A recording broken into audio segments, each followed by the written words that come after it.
Hi guys, today I want to go over the persuasive techniques in advertising. So next week, you're going to be creating your own advertisement. And so you're going to spend some time this week looking at the techniques that people use to get you to buy things. So make sure you write these down in your notebook. So here's our first slide. So we have persuasive strategies used by advertisers who want you to buy their products can be divided into three categories. We're going to focus on pathos, logos, and ethos. The first one we're looking at is pathos. This is appealing to your emotions.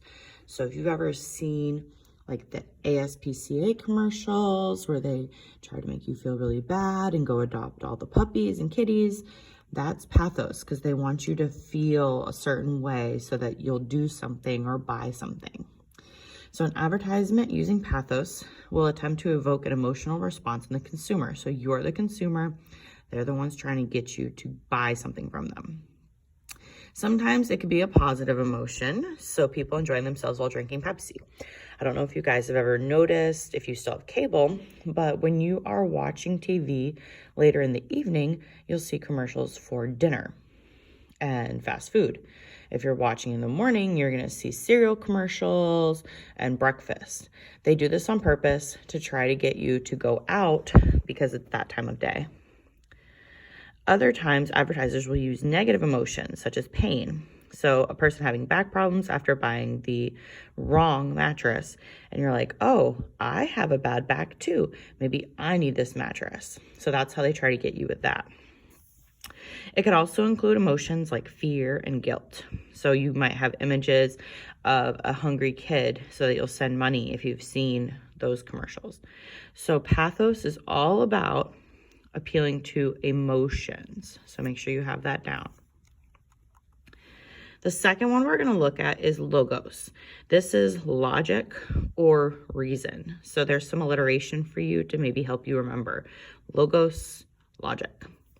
So an advertisement uses logos, and they will help you by giving you evidence and statistics so that you will understand what their product does so that you'll buy it. So they might say 1 glass of Florida orange juice contains 75% of your daily vitamin C needs. That's a statistic.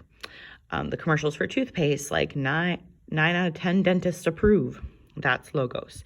So anytime you see numbers or facts, that's going to be logos, appealing to your logic or reason. The last one is ethos, and this is probably the hardest one. This is all about, are you credible? Are you somebody who could really speak to this product and you're reliable and you actually know what you're talking about? Anybody could say, oh, this is great, but you actually want somebody who knows what they're talking about. So ethos will try to convince you that the company is more reliable, honest, and credible, therefore you should buy its product. So this also has the 9 out of 10 dentists agree that Crest is better than other brands. Or American dieters choose lean cuisine. Often a celebrity endorses a product. So, oh my gosh, this celebrity must like this. I need to have this product. We see this all the time now, especially with bloggers and YouTubers, and people follow them. And so they say, oh, this product's great. So you believe them. But make sure you do your own research, because just because it's someone famous or someone we think is credible, that doesn't mean they are. We have to make sure they actually are credible. So if your mom says, oh, you have to do this or buy this because this is how I've always done it. Unfortunately, Mom, that's great, but that doesn't make you credible. You need to actually have the backing. So if a doctor says you need to try this, they should be credible. We're hoping they are, because they're the ones who should know about the products that they're giving people and the medicines that they're giving people or the therapy that they're giving people before you go. So credibility is going to be about someone who's had the experience or knows about the product. Now, celebrities could be credible as long as they've been using the product and actually trying it out and could really tell you about it. So on the example here where it says Catherine Zeta-Jones makes us want to switch to T-Mobile, does she actually use T-Mobile? Does she actually have a phone from there? Does she actually know enough about the product to endorse it? A lot of celebrities have to use the products they're endorsing.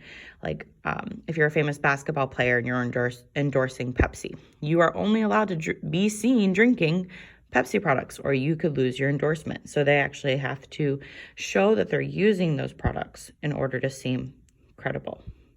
Okay, so go back through and make sure that all these notes are in your notebook.